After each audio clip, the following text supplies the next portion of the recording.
Hello, and welcome to our review of the Phet introduction activity that will set us up for our wave lab. So I'm going to help you take some of these measurements and figure out what's going on here.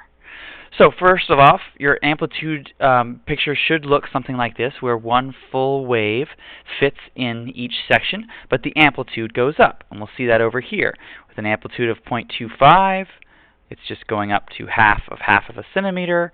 As I move the amplitude up, it moves up how high up it goes, and finally up to 1, it goes up to 1 centimeter. Because the amplitude is the distance from the midline, the equilibrium point, to the top of the wave, the crest of the wave. So you can see all the wave parts here in this picture. It's inside your slideshow. So let's answer some of these other questions.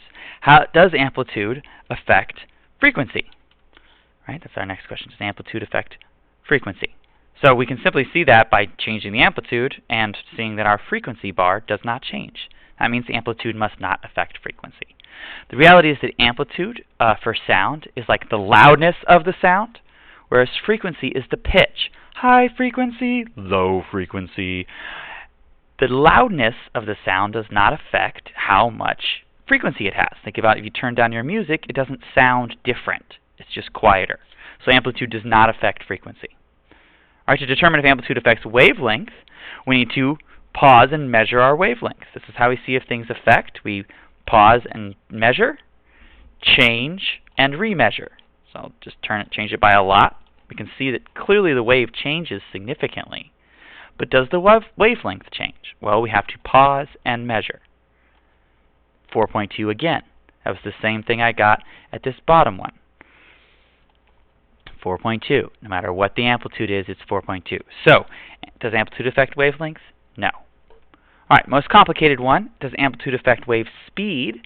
So speed is distance divided by time. Wave speed is the way the wave goes in this direction. So wave speed is in centimeters per second in this case. Sometimes it will be meters per second. So we have to measure both variables. There is no way to measure speed without measuring a distance traveled and how long it took to travel that distance.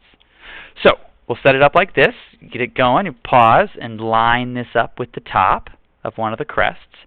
And then we're going to measure how far it travels in how long. So we're going to move to slow motion so it's a little easier.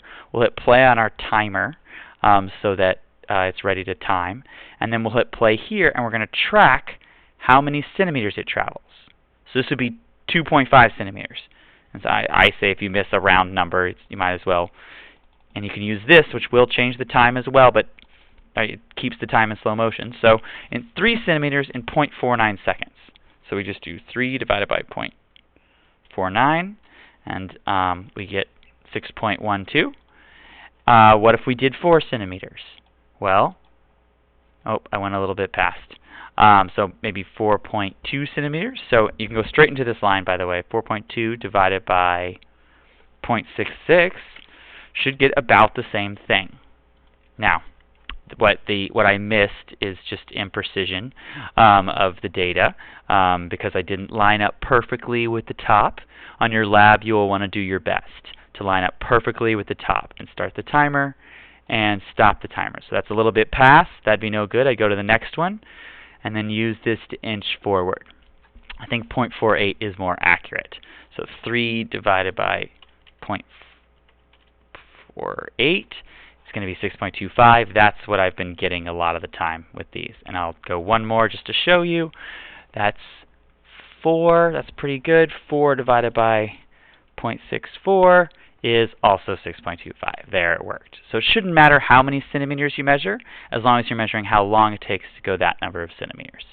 You'll need both of these skills for your lab. Best of luck, and thanks for watching.